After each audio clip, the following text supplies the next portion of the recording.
Good morning, Julie Winter-Paez, team leader of the JWP Group here. Just wanted to reach out. Been making some phone calls this morning, and I just had a great conversation with one of my clients. We do an update on his property every year to see where he is in price compared to the year prior. And we were just chatting, and they decided instead of to sell last year to start to rent out their property.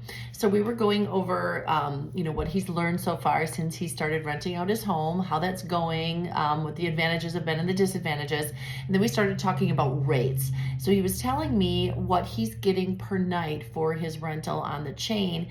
And it was really nice to be able to tell him that I think he needs to reevaluate his pricing structure because I think he's leaving a lot of money on the table.